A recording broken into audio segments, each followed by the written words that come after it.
Welcome to Novara Live, where I have two very esteemed guests for you this evening. In the second half of the show, I'll be joined by my colleague Ash Sarkar. For the first half, political scientist Norman Finkelstein.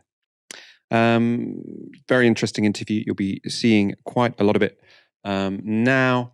Later on, we'll talk about the Israeli ambassador being caught lying in a Sky interview. And we're going to be looking at some really sickening stories, actually, about babies and sort of the pretense that Palestinians are holding fake babies when, in fact, they are real babies. It's all quite distressing, but I think important to talk about. Do stay tuned for all of that. After the end of the ceasefire last Friday, Gaza has once again suffered a weekend under heavy bombardment. The most intense fighting is now focused on Khan Yunis, which was subject to heavy bombing yesterday and last night. Tanks have been reported on the outskirts of the city. According to the Gazan Health Ministry, 16,000 Palestinians have been killed in the war so far.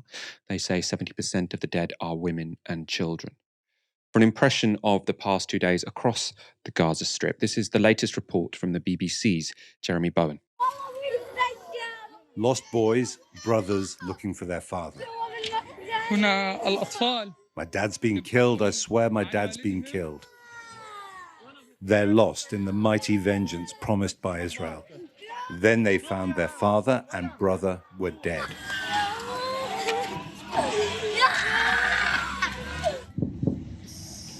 The strike, filmed by a freelance journalist, destroyed the home of the Abu Aida family in Jabalia, northern Gaza. These are the latest Israeli army pictures. They're pushing forward into southern Gaza. The American Defense Secretary says he's warned Israel repeatedly that if its troops don't stop killing so many Palestinians, they will drive civilians into the arms of Hamas, turning a tactical victory into a strategic defeat. In Khan Yunis, civilian casualties are overwhelming the hospital. Israel insists civilians are getting warnings and time to get to designated safe areas. A UN official on the spot says that's not happening. Everything's broken down. The war on children has resumed, and with a ferocity, at least here in southern Gaza, that has not been seen before during this war. Another narrative that is so dangerous, this idea of that we will not, what happened in the north will not be allowed to happen in the south. Well, I can bear witness to its happening. It's James Elder from UNICEF. So it's not exactly an ideological source, right? This is someone from the Committee for Children on the UN, the Charity for Children as part of the UN, and he is saying this is a war on children. And what we saw in the north, we're now seeing in the south. And again, this is one of those ones where you don't have to take the individual's word for it, because we've got aerial footage. We can see how much of Gaza has been destroyed. And if you bomb that proportion of an area, of a territory, you are going to kill a lot of people and you are going to kill a lot of children. And we know that Israel have killed a lot of children, and it doesn't seem that the war is any less vicious and vindictive than it was before the ceasefire, or the humanitarian pause, as many politicians like to call it.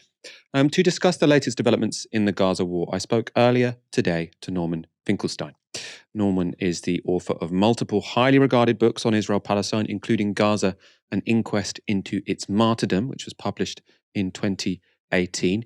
As you can imagine, we had a broad-ranging conversation, and I started by asking him for his perspective on the events in Gaza this weekend. My reaction was a personal one. Yesterday, there was an article in The Guardian, your Guardian, about these grids that Israel had handed out or posted on the web of where the people in the south of Gaza are supposed to flee. And the article, I guess it was in the comment is free section of The Guardian. The article indicated the extent to which these quote unquote instructions are complete chaos. Nobody knows which way to go, where is safe, where is not safe. Most of these instructions are inaccessible to large parts of the population. And as I was reading through this article, immediately what came to mind for me was a statement that my late mother made regarding her own experience during the war. So once she was interviewed about the subject, in my generation, there was a famous book. It's an awful book, but it nonetheless was famous by this so-called Holocaust historian, Lucy Dawidowicz. And the title of the book was called The War Against the Jews. And my mother reacted in indignation. It was not a war, it was an extermination. And she described with one metaphor how she conceived her experience. She said, we were like cockroaches.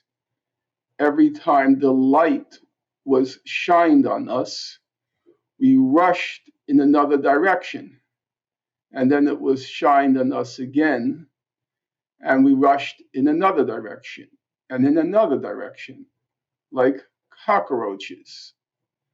And people may, as always, be offended by my analogies, but it reminded me that description in The Guardian reminded me of the Palestinians rushing in this direction, rushing in that direction, the bombs falling here, rushing in that direction, the bombs falling again, rushing here, scurrying there, scurrying here, scurrying there. It's not a war, it's an extermination. What do you mean by extermination? I mean, I know you've studied in depth the previous two bombardments on Gaza, so in 2008, 2009, and 2014. Now, you sort of document in great detail the human rights abuses, the sort of callousness when it comes to human life. But they weren't wars of extermination. I mean, do you think that this war does now meet that definition? And if so, why? You can use the Israeli terminology, which actually, in all of its sinister aspects, is nonetheless indicative of a deeper truth. In previous Israeli high-tech massacres on Gaza, they were referred to as mowing the lawn. And mowing the lawn conjures the image of cutting the blades of grass, however, with the expectation that the blades of grass will grow back. The aim was to periodically reassert Israel's control, total control of Gaza, and Israel's refusal to brook any resistance. However, October 7th was something of a different magnitude for several reasons. Number one, there was clearly, and there remains, a sheer bloodlust element to the Israeli reaction after October 7th, because the scale of the, I would call it operation / atrocities that occurred on October 7th, they were of an altogether different magnitude than had occurred in the past. I should be careful here because every statement of mine will obviously be used against me. When I say operation / atrocities, it's not altogether clear to what extent what happened was due to orders from on high, and to what extent it was the result of spontaneous actions by the people from Gaza. So I am waiting myself. I'm not so confident the truth will ever come out, but I am waiting myself to see though that kind of distinction between orders from on high versus initiatives taken spontaneously and personally. And there's also a second question, namely the extent to which the deaths were resultant of the actions of the individuals from Gaza and the extent to which they were the result of Israel in the course of firefights. Having said that, I want to make clear the evidence at this point is, in my opinion, conclusive that atrocities did occur on that day. I'm sorry for that long-winded excursus. However, I have to be careful that when words are plucked from me, I have already qualified what I said. There's an element of bloodlust in the Israeli attack after October 7th on a much higher level because, in the past, the pretexts for its operations were so trivial by comparison and even almost objectively. Secondly, because what happened on October 7th was such a colossal humiliation to Israel in that it undermined its pretenses for having this world-class, maybe first-rank intelligence services. I mean, Israel has basically built an entire reputation on its capacity for special operations like Entebbe, its intelligence operations. In other words, its reputation rests less on its military prowess on the battlefield than it does on its various extra battle capacities, intelligence, special operations, and so forth. And that reputation was dealt a lethal blow by October 7th. And therefore, Israel, to restore what it's called its deterrence capacity, namely the Arab world's fear of it, had to, as it were, ramp up its destructive capacity in order to compensate for its intelligence failure, spectacular intelligence failure. I mean, there's very little to compare to that. So that's a second reason why this Israeli current round is on a qualitatively different level. And the third reason is obviously because, as the cliche has it, every crisis is also an opportunity. And Israel saw this crisis as also an opportunity to, for once and for all, solve the Gaza question. And its solution has not yet been consolidated. Different people in the Israeli administration have made statements going in different directions. Some say to transfer the entire population to Egypt, a mass ethnic cleansing. Some say to make Gaza uninhabitable, forcing the people at some point to leave because they have nothing to go back to. And some, like Netanyahu, analogizing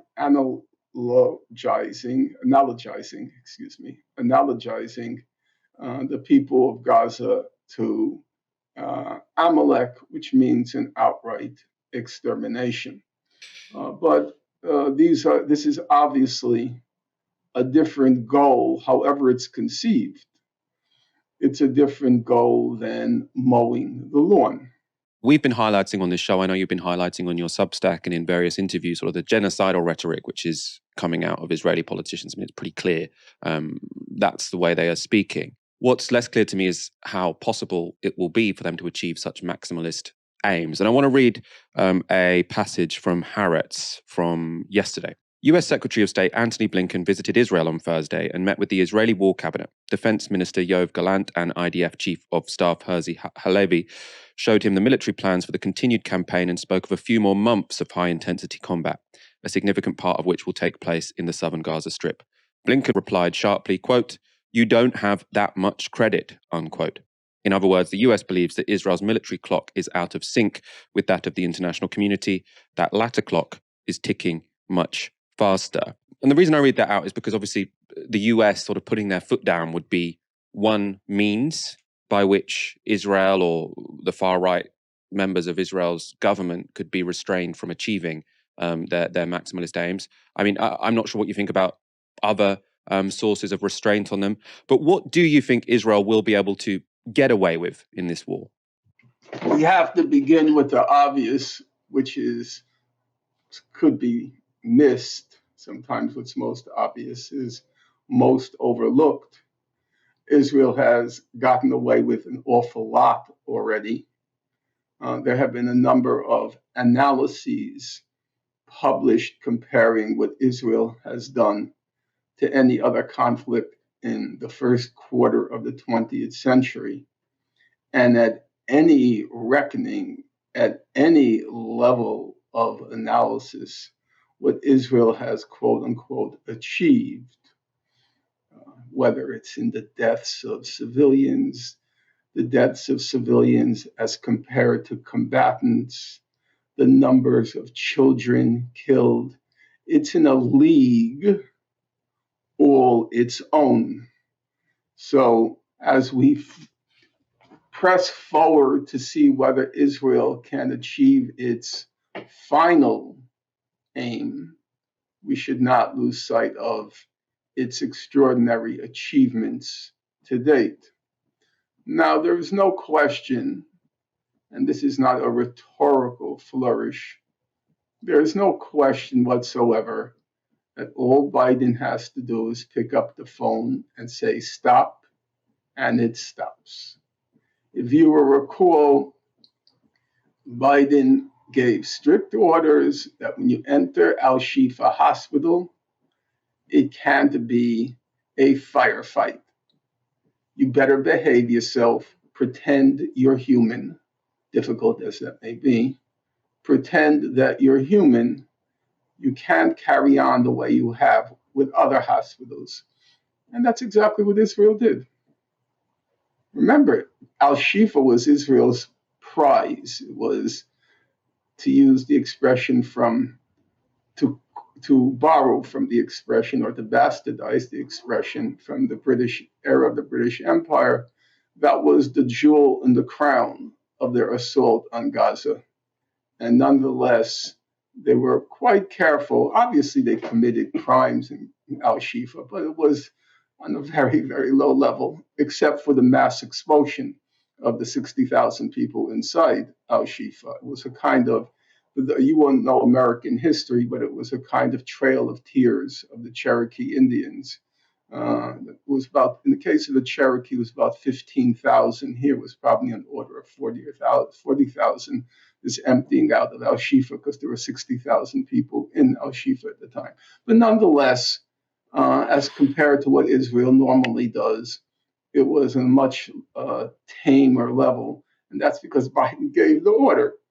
And Biden can stop the whole thing tomorrow. There's no question. It's not as if the EU, the only other place that's supporting Israel is the EU. It's not as if the EU is going to defy the United States. Like Schultz is going to say, no, Sieg Heil, we're going to kill them all. No, he may harbor that wish, but he's not going to say, I'm sure Ursula von der Leyen, the Nazi princess, would be disappointed if Biden called it off. But obviously he has the capacity. Now, people often say, well, if Israel wanted to do X and Israel wanted to do Y, why hasn't it already done it? Israel has nuclear weapons. Why hasn't it nuked Gaza? if it really wanted to carry out an extermination, which is, I don't want to belittle people, but on moments reflection, the answer is just completely obvious. Countries don't operate in a vacuum. There are things you can do and there are things you can't do. To take an example, which again may offend people, but I'll risk it. Um, the Nazi final solution could not have occurred during peacetime. Hitler needed a war in order to carry out his plans. There's no question about that. There were very severe limits to what he could do up until 1939. If you remember, and you, again, you're excused if you don't, the German reaction on the whole, the German reaction to Kristallnacht was very negative. Not necessarily because they cared about the Jews, but because they thought it was beneath the German civilization. Civilized people don't go around breaking windows in synagogues. That's what ruffians do. That's what thugs do. So even in terms of, if we can use the expression public opinion in Nazi Germany, they were not at that point ready for a final solution. It required the war, the hysteria, the Jewish Bolshevik conspiracy to destroy Germany, and still it had to be done behind the scenes. One aspect of the final solution that remains to this day an enigma is, did Hitler give an order? We don't know exactly what was the fashion because you couldn't do these things in the open. So there are always limits on that curb a state's the implementation of a state's goal. The goal is clear. It's one way or another to wipe out the Gaza problem. One way or another, you may say, and I wouldn't disagree, that certain ways of wiping it out are less humanly appalling than others. In ethnic cleansing, people still live, and extermination, they don't. And I'm not going to be indifferent to that distinction. So there are limits on Israel, and in this case, the primary limit is the United States, obviously. What the U.S. says. What the U.S. says goes, as George Bush Sr. famously said in 1990 to Saddam Hussein, quote, "What we say goes." And in the same case here, what we say goes.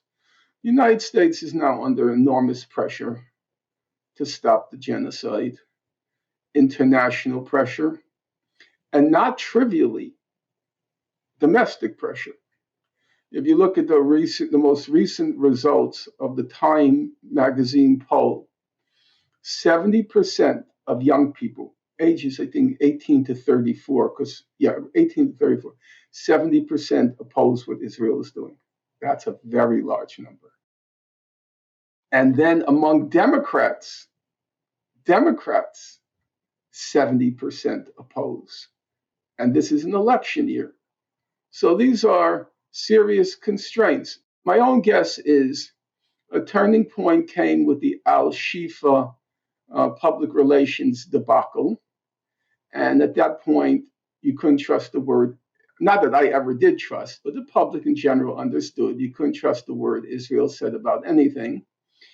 And my guess is the United States is giving Israel, my guess is it's giving it 2 more weeks.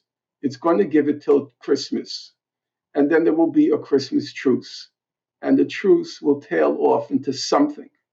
There is a tension there, and I have to acknowledge the tension. I'm not a soothsayer. The tension is the following. Secretary of Defense Austin declared yesterday, "We will not let Hamas win the war." Syed Nasrallah, in his last speech, the head of Hezbollah, said, "We will not let Hamas lose the war." And as you can understand, those are irreconcilable. The one question that remains open is how will Israel and the U.S. define winning the war? Up until now, the definition has been destroying Hezbollah. But now the definition has been scaled down a bit. It's killing the three main leaders. You mean Hamas, not Hezbollah, destroying Hamas? Excuse me. Killing the three main leaders of Hamas. If they manage to do that, then they can declare victory. So even within this kind of Manichaean, we won't let them win, we won't let them lose. There's still a kind of gray area as to how you define victory and defeat. But my guess is I'm old enough to remember the Christmas ceasefires in Vietnam. So I kind of think that you think they're building up to one. that? Yeah. I want to ask you about Hamas, and I don't want to sort of rerun the debate about condemnation. We sort of reviewed your interview with Piers Morgan in some depth, so our audience would have pretty much seen your answer on that, which I think is very thoughtful. I want to ask more in terms of sort of factual terms. What is their strategy? Who are they? What is the nature of Hamas? And I want to know from you, someone who has followed the situation in Gaza for a very long period of time, to what extent has your understanding of Hamas changed since October the 7th? So not your moral assessment, but your understanding of their capability, their strategy. What is it they want? What is it that they are capable of doing? Have you had any sort of epiphanies since then or surprises since then as to the nature of Hamas? I used to be a Maoist, and one of the statements by Chairman Mao, as we called him back then, that stuck with me, it was from his report on the peasant uprising in Hunan province. At one point he says, quote, "No investigation, no right to speak." And translation, if you don't know what the F you're talking about, then shut the F up. That's, I'll put it more elegantly, or at least the English translation. I can't claim to be an expert on Hamas. I never was much interested in it. As the first sentence of my book on Gaza reads, this book is not about Gaza, it's about what's been done to Gaza.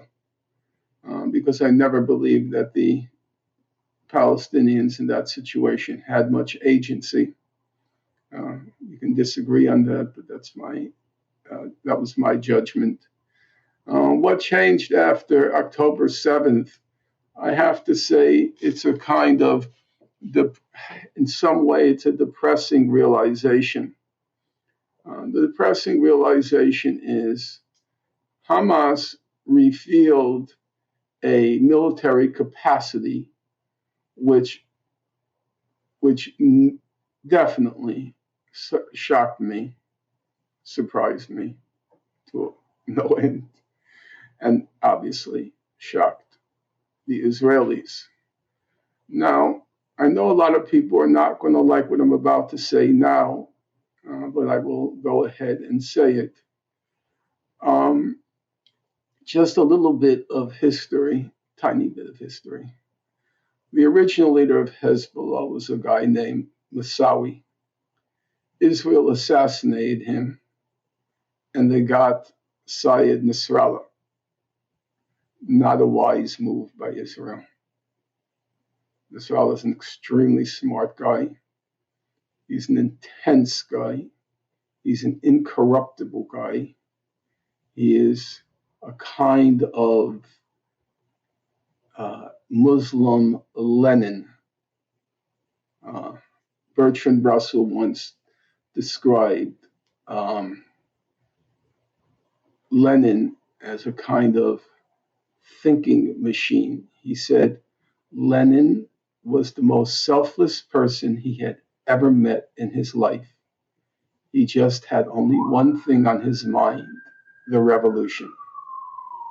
Brutal, of course, Russell loathed Lenin the same way that Professor Chomsky loathed Lenin, but never for a moment doubted his, so to speak, purity, determination, and also sheer brilliance. It's the same thing with Nasrallah. And Nasrallah has reached the conviction, which in my opinion is unshakable, based on his historical experience, that it is impossible to coexist with Israel. It must be effaced from the map. Now, to bring us to your question, the current leaders uh, of Hamas have been educated by a significant life experience. Mr. Sinwar spent 10 years in an Israeli prison and has experienced the horror of Gaza concentration camp and the unspeakable, ineffable brutality of the Israeli government and citizens. The most recent polls show that about 60% of Israelis believe Israel is not using enough force in Gaza at the moment. And because of the spectacular event of October 7th, the people of Gaza, aligned with the Hezbollah, have now come to the conclusion that not only can they not live with Israel, but they have the military capacity. Of course, it will be a long struggle and it needs to be developed, but they have the military capacity to achieve their goal of ridding their neighborhood of that satanic state. I am not happy to say that.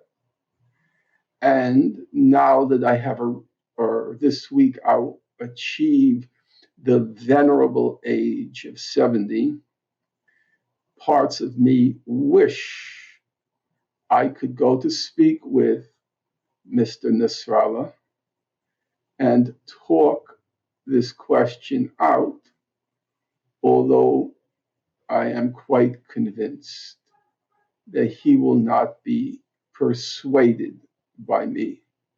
In his last speech,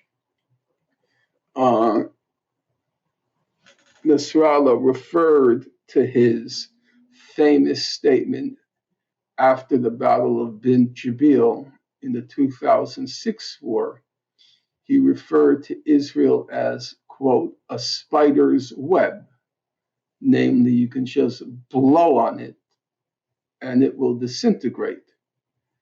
And then he said, in the rare moment of self-congratulation, he said, many people are thinking the same thing now about Israel, a spider's web.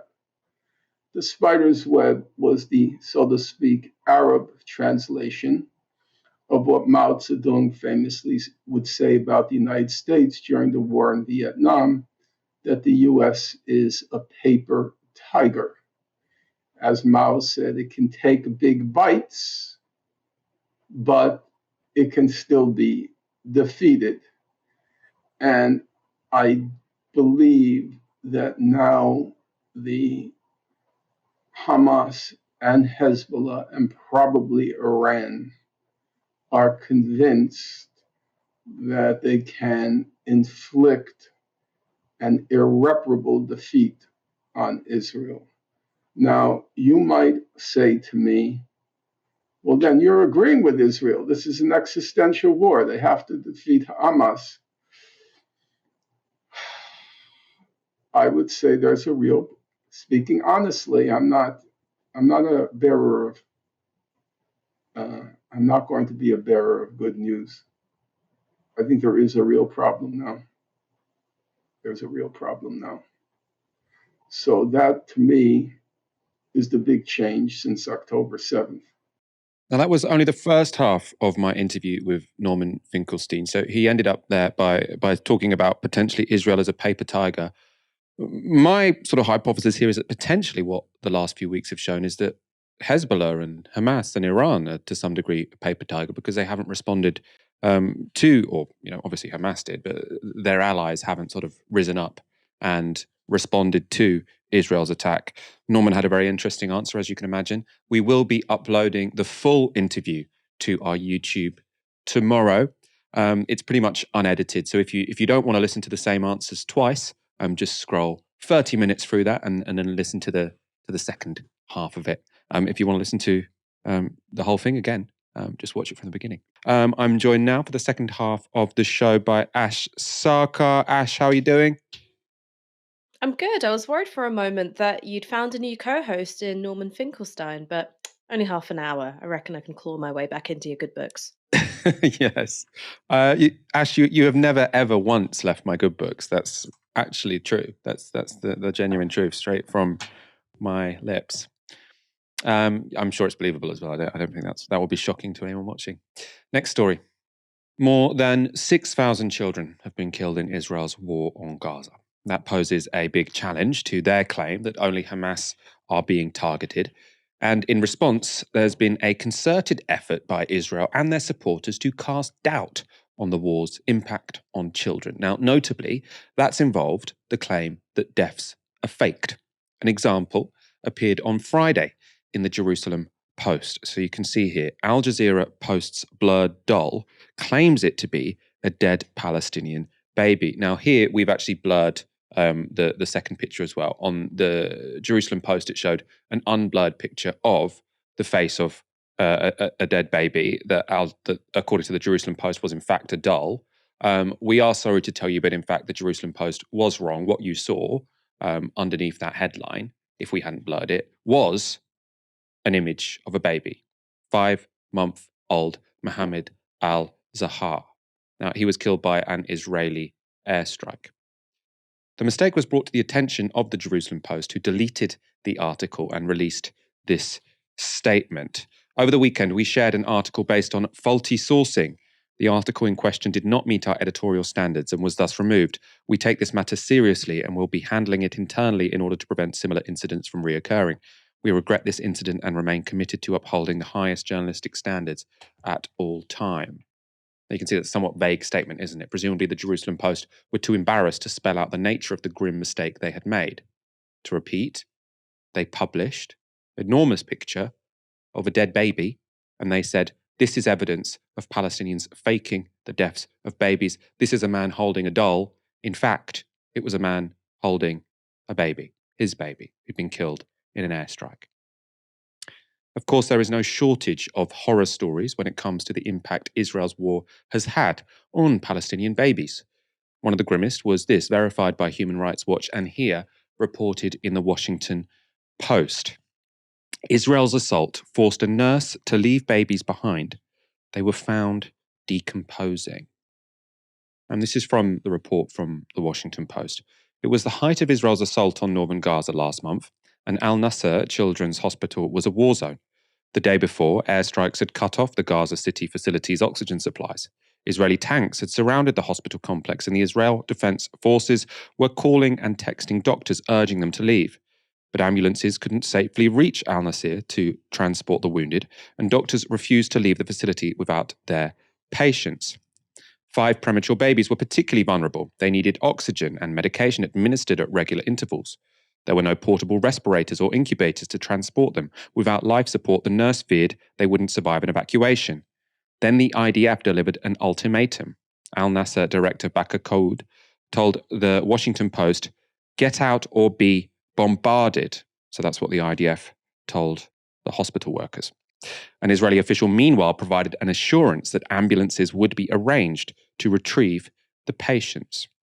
So the nurse in charge of the babies at this point, as you can imagine, felt he had no choice but to leave. He was able to take one baby, one of the 5 babies, the one who he believed would have the best chance of survival without being attached to the oxygen in the neonatal unit. For the other 4, the nurse hoped Israel would follow through on their promise to bring ambulances or to take away the babies to safety. Now, Israel didn't follow through on that promise, and I should warn you, this next passage is extremely distressing and extremely graphic. So the Washington Post report. 2 weeks later, the pause in hostilities allowed a Gazan journalist to venture into the hospital. In the neonatal intensive care unit, Mohammed Balusha made the awful discovery: the decomposing bodies of 4 babies, eaten by worms, blackened by mold, mauled, Balusha said, by stray dogs. A terrible and horrific scene, he told the Post. He took video. You might have seen that video. It was blurred sort of on Twitter for a while, and there was a moment where people were wondering, is this verified? Is this real? Now it has been verified by Human Rights Watch, Washington Post. Just completely shocking, grim to read, just disgusting to, there are no words, right? Of course, horrific claims about the death of babies have been made by both sides in this war. You'll all remember the now infamous claim about 40 babies beheaded by Hamas, now wholly debunked. Similar claims were made by official Israeli accounts on October the 11th. The Israel Twitter account said this: infants and toddlers can't read the text in this video, but their parents can. 40 babies were murdered by Hamas terrorists. We know you'd do everything you could to keep your child safe. That's what we plan on doing. And then they had this sort of video which they'd made sort of in the style of a child's cartoon. On October the 26th, that same account, so the official Israel account, posted this: trigger warning, listen to the eyewitness accounts of the 8 burned babies and 1 beheaded baby, which were butchered by Hamas terrorists on October the 7th. Pure evil. So these, of course, incredibly distressing accounts of the murder, the abuse of babies, right? The difference here is none of these accounts were true. Haaretz this weekend published an investigation into some of the claims made by Israeli sources in the aftermath of October the 7th. So some of the more wild, exaggerated, shocking claims. Now, the article is in Hebrew, so I'm going to show you a summary from the journalist Dimi Ryder. That's sort of instead of showing you the Google Translate, which some people have found recently isn't always 100% correct. So it's better to go to a journalist who has translated and summarized.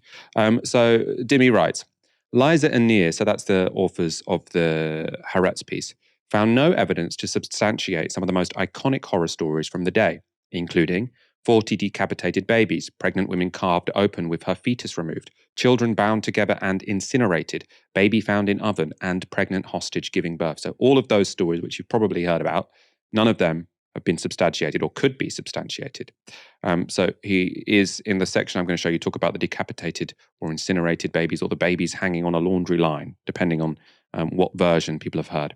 So Dimi says, these appear to be variants of the same story, the most infamous one being a dispatch by an I-24 reporter who attended the first press tour of the decimated communities and said an officer at the scene told her they found 40 incinerated babies, some of them decapitated.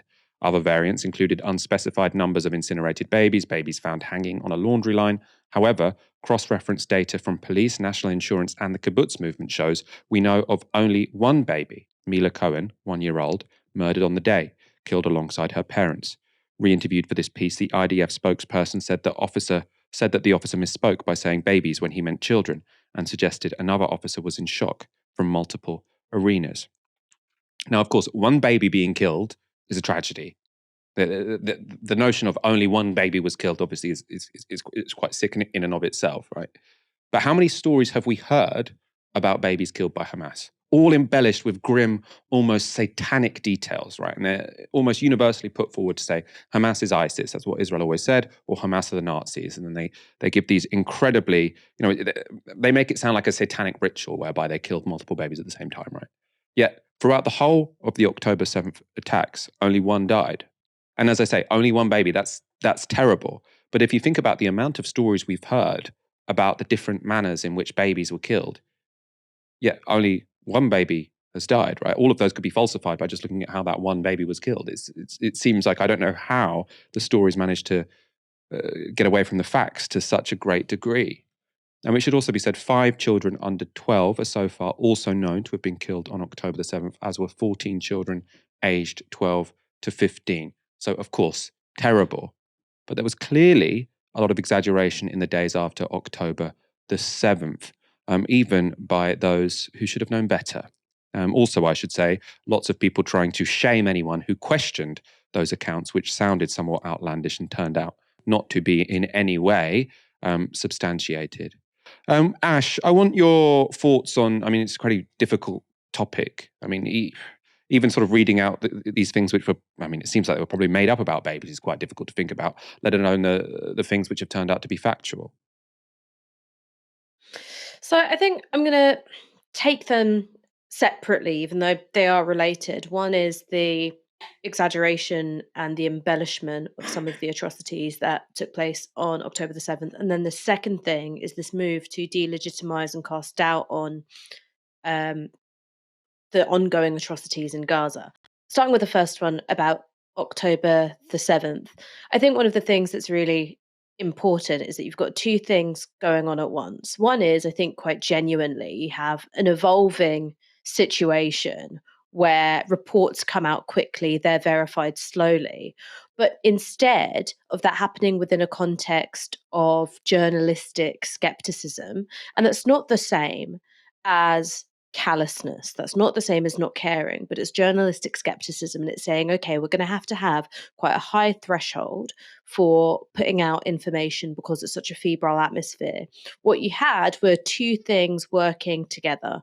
One, it was a massive propaganda project on the part of the Israeli government and the Israeli army, both of whom considered these atrocities as a reason and a justification to go off the leash in Gaza.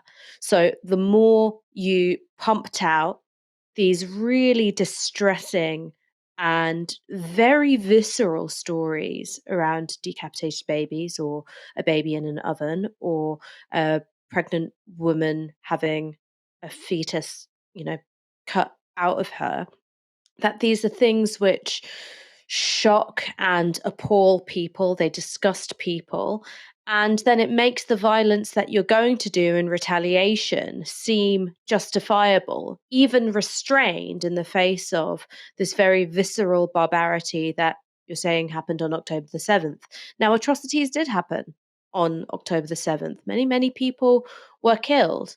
The information that we're getting now, especially as some of those numbers are being revised, where some appear to have been killed by Israeli security forces, um, we're seeing that there was a mad rush to put out information that presented the worst case scenario as an absolute fact. And that's because it was in the interests, the political interests of the Israeli government. Because also, if you're dealing with a kind of satanic, unmitigated evil, it lets you off the hook for the security failures that got you there. And then the second thing it does is that it justifies a case for the kind of total war that you're seeing in Gaza. And then I think something else, another incentive is at play here as well, which is I think that journalists want to put out some of the most shocking information because it weirdly justifies their job as a journalist. They become a kind of ferryman or a mouthpiece for horror. And I think it kind of inflates their status and their importance. And so when you've got a confluence between that kind of career incentive and also a political incentive, the British and the American media establishments both are overwhelmingly pro Israel in their editorial disposition. I think that you get this kind of unverified information being put out quite quickly. The second thing I is just want to about say, before you go on to the why. second one, a thought I just had in terms of the Palestinian one. What really frustrated me here wasn't just that it got put out, but you would be attacked so heavily if you dared to question it, right? And what I always found is if you question something that the Israelis have said, it was acceptable. If you question something a first responder said, that was unbelievable. That was beyond the pale. And what this thread, so obviously I can't read Hebrew, but I've read that whole thread. I do recommend reading it, saying lots of the stuff that the Zaka rescuers were saying, and I don't know anything about their intentions. I'm sure what they did was very brave and very stressful, but lots of the stuff they told the media, there's no way it could possibly be true because it doesn't match with the hard evidence. Sorry, I just wanted to comment on that because I was feeling quite frustrated, but go on. Mm. No, no. I mean, I think that's important, and I think it also highlights what journalistic work is. Now, I'm not going to speak to what the intentions of those first responders were, because even if you take away any sense of ideological affiliation or political disposition, these are people walking into situations which are dangerous and traumatic. I think that's just an inarguable fact.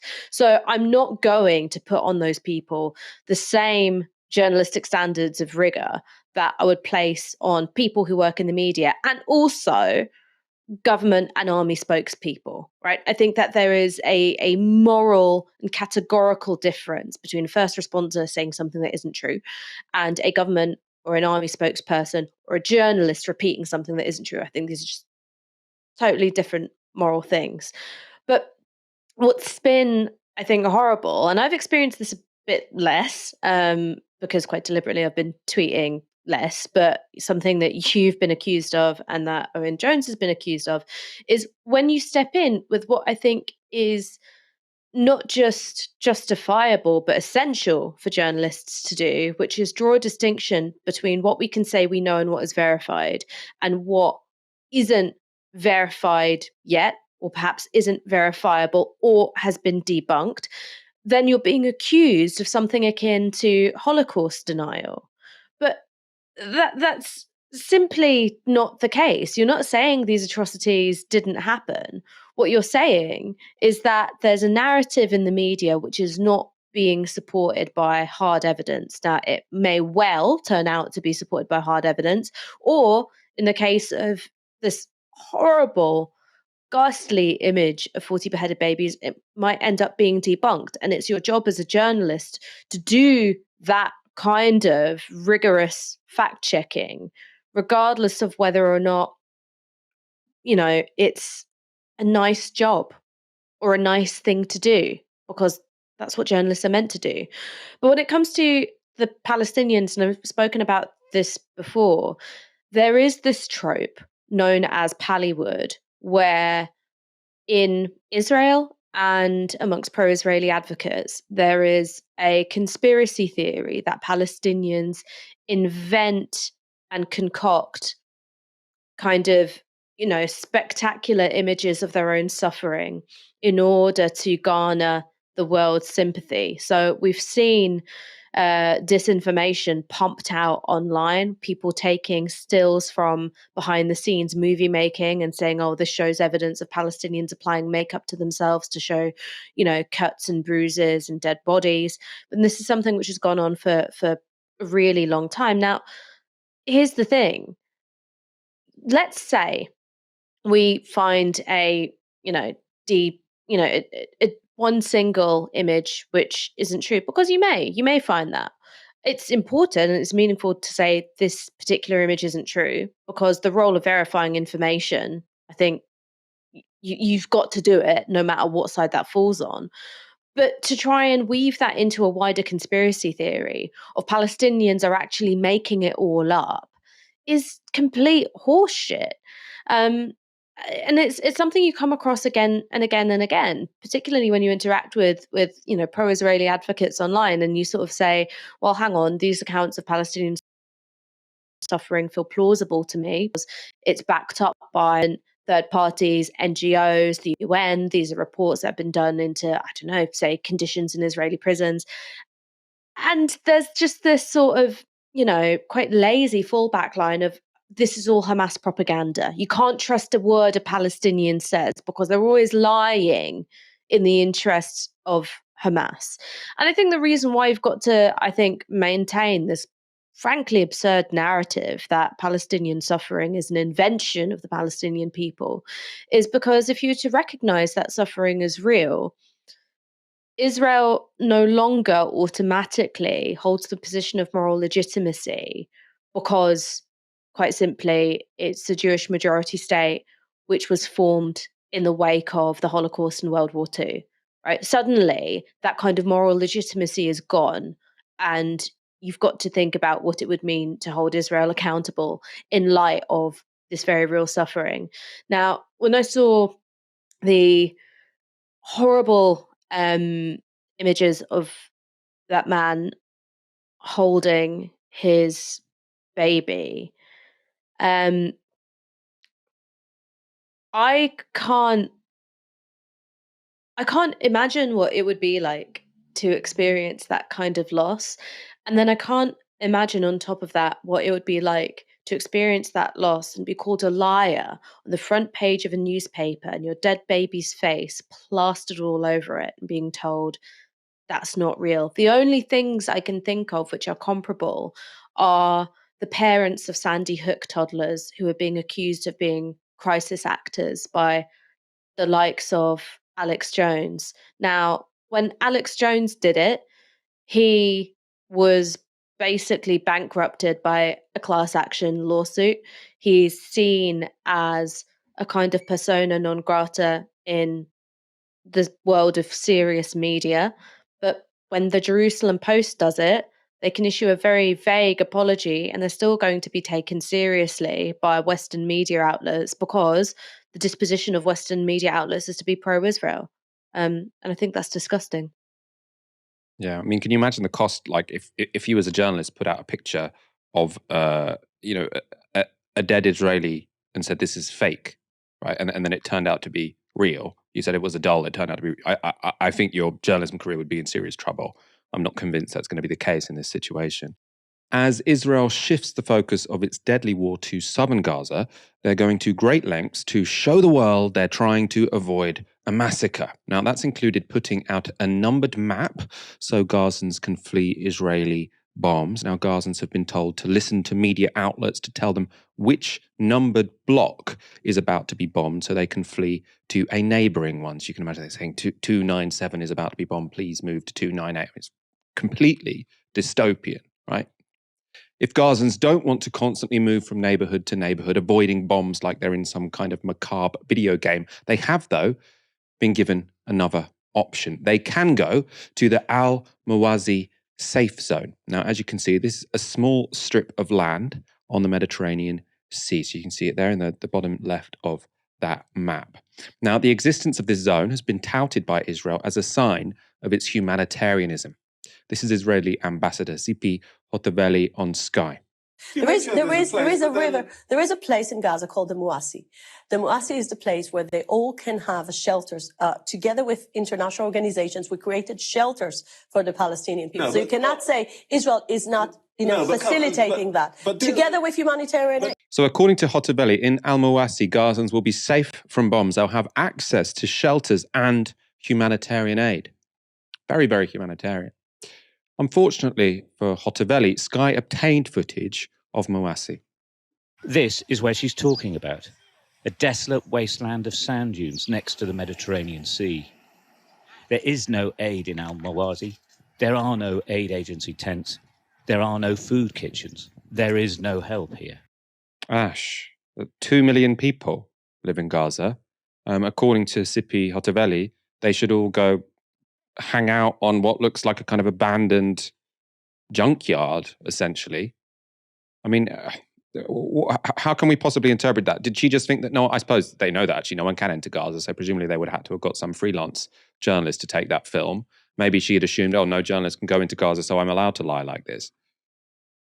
I don't know what you're talking about, Michael. I saw UN aid trucks. I saw tents. I saw medical aid being delivered. I saw bomb shelters. In fact, I saw an outpost of the Ritz Gaza complete with Olympic-sized swimming pool. I don't know what you're talking about. What I'm saying now is only marginally more ridiculous than some of the things that Zipi Hotoveli goes on television to insist is the truth of the matter. Now, don't forget, let's take a little trip down memory lane and recall some of the things that she's had to say over the course of this war. She insisted that Al-Shifa Hospital was Hamas headquarters. Now, there has been no evidence produced by Israel to suggest that Al-Shifa was Hamas HQ. She alleged specifically that every second door in Gaza opens up onto an underground terror city. Now, once more, we've seen absolutely no evidence of this. And now we have Mawasi, which we're being told has got shelters and tents and aid ready for fleeing Palestinians. And it turns out to be little more than landfill. At this point, if you're going to invite Sipi Hotoveli onto television, I think that you have to be aware that you're not asking a reliable and legitimate public official questions. You're engaging with someone who is there to pump out misinformation. And then I think that means that your strategy as a journalist for engaging with her should be very different. Now, it seems to me from that clip, there was pushback from Sky News. The editing in of that footage to show the reality of Moassi, I think, was very important. But I think it's critical, I think, for us to realize that when you're dealing with, an Israeli diplomat like Zipi Hotoveli, you're not dealing with a kind of international statesman who is, very sober and very measured in the things that they say, and they're worried about preserving a sort of diplomatic balance. What you're dealing with is a propagandist who has absolutely no regard for the truth if that truth doesn't serve their state's interests. Yeah. So I suppose to clarify what you saw in those two clips, so that was part of a package where they were showing a previous interview with Hotoveli where she was talking about this safe zone. And then I think more recently, Sky had got footage from there. So I don't think she was called out in the interview. And I suppose that shows the problem here. I mean, I wouldn't, I wouldn't necessarily judge an interviewee or an interviewer, too harshly for not being able to call that, because obviously it's very, if there's just this scattergun approach to the truth or to lies, it's very difficult to debunk them in real time. So I think Sky went away afterwards and debunked it. So credit to them for that. What I do hope is that the next time she comes on Sky, they don't just let her tell a new series of lies without getting her to be held account for the previous ones, right? I would hope that when she is next on Sky being, the Israeli ambassador putting forward Israeli talking points, they say, by the way, why should we believe anything you say? Because last time you came on Sky, you said this. And what we then had the time to do was to send presumably a freelance cameraman, because obviously no camera people can go into Gaza, to take some video of this place, and it looked like this. So why should we ever believe anything you say again? I really hope that is what they do next time they get her on. We will wait and see. Ash, we're going to wrap up there. Thank you so much for joining me this evening. Thank you so much for having me, Michael. As I say, that was only the first half of my interview with Norman Finkelstein. So we will be putting out the full interview, I think around midday tomorrow. So if you want to see the second half, come back, click on that, go halfway through and watch the second half of it, or you can watch it all again. Thank you so much for joining me this evening. Actually, before we finish, I do have something else for you. Have you seen this behind the scenes video yet? The funny thing with Downstream is we have the guests come in, Francis Fukuyama or whoever, and they're shocked. They are genuinely shocked at what Novara's produced, because they go, wait, you're socialists? You're communists? You're on the left? Nobody gave you any money to start any of this? You've got no seed capital, no venture capital? No, not a penny. Nobody gave us a single penny of investment, which had to be paid back. And they are stunned. They do their press junkets with publishers or whoever. They come to us and they say, this is Channel 4. And then they say, well, actually on YouTube, this might get more views than Channel 4. They're shocked. And I think that is a really nice thing. It reflects incredibly well on my colleagues, because they're brilliant, talented people. It reflects really well on our supporters, because they're part of a project which is stupefying. I think we already are producing far better work than they produce in legacy media with a fraction of the resources, a fraction.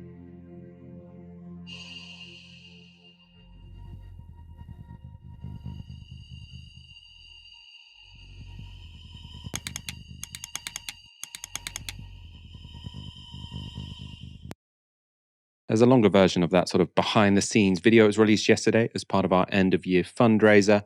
We're just 1,500 people away from hitting our target, which was to have 5,000 new paid supporters. So we got 3,500 extra, and we want to get up to 5,000. So if you haven't already, please do sign up to make a regular donation via our website. It can be from as little as £1 a month. That will help us get to that target so we can all relax for a couple of days over Christmas. Thank you so much if you are already a supporter. The link, of course, to novaramedia.com/support is in the description below. I will be back tomorrow at 6 p.m. for another episode of Novara Live. For now, good night.